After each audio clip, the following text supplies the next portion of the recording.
Arvind Sinha RTI YouTube channel में आपका स्वागत है।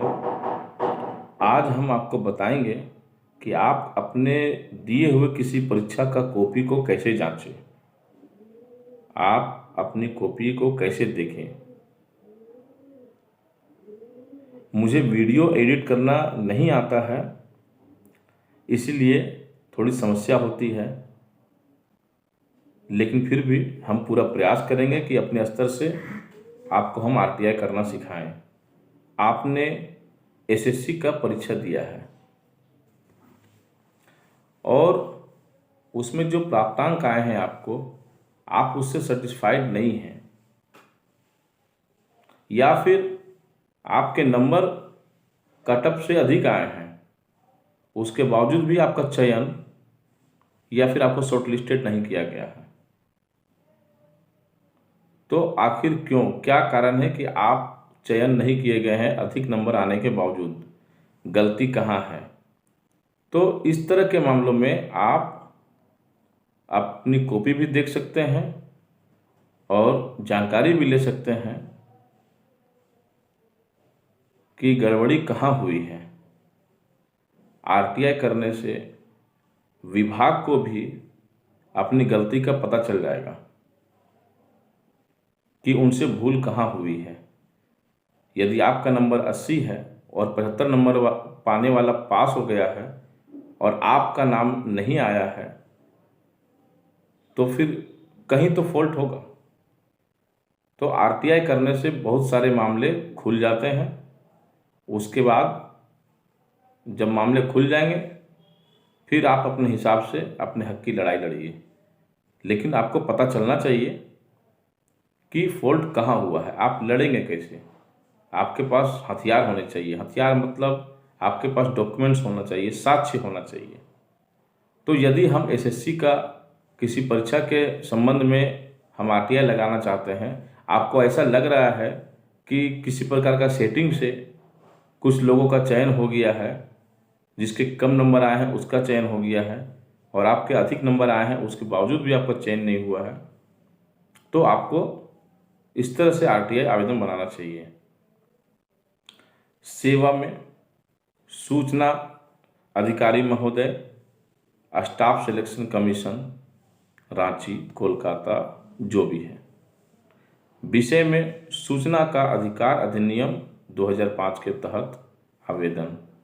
आप मेरे इस आवेदन की प्रक्रिया को रिकॉर्ड कर लें और फिर उसको कॉपी में उतार लें, क्योंकि मैंने आपको कहा कि मुझे एडिट करना नहीं आता है।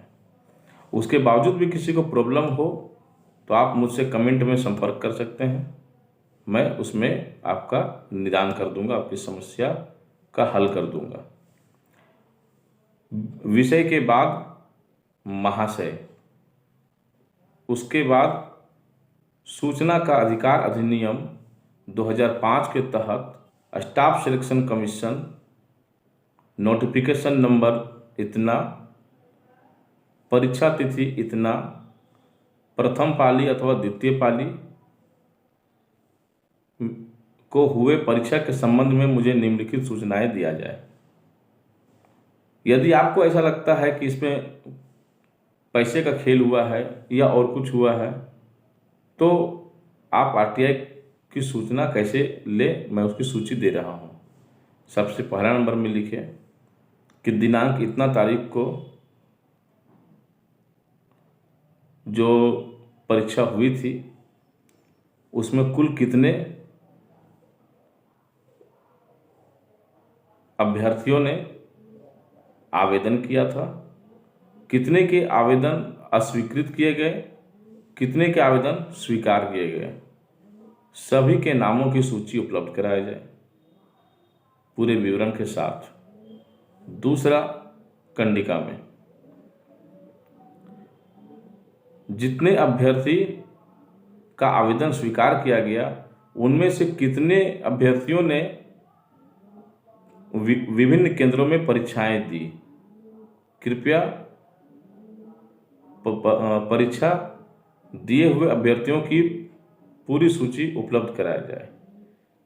कंडिका 3 में परीक्षा का cut off general, OBC, SC और एसटी के लिए कितना निर्धारित हुआ? कृपया इसकी सूचना दें। कंडिका 4 में कितने जनरल अभ्यर्थियों ने, कितने एससी अभ्यर्थियों ने, कितने एसटी अभ्यर्थियों ने और कितने ओबीसी अभ्यर्थियों ने कट ऑफ को पार किया, अर्थात कितने लोग चयनित हुए, कैटेगरी वाइज सभी के नामों की सूची उपलब्ध कराया जाए। फिर आप अपना लिखे, रोल नंबर इतना, रजिस्ट्रेशन नंबर इतना, नाम XYZ को परीक्षा में कितना परिणाम आया और किस आधार पर मेरा चयन नहीं हुआ या मुझे शॉर्टलिस्टेड नहीं किया गया।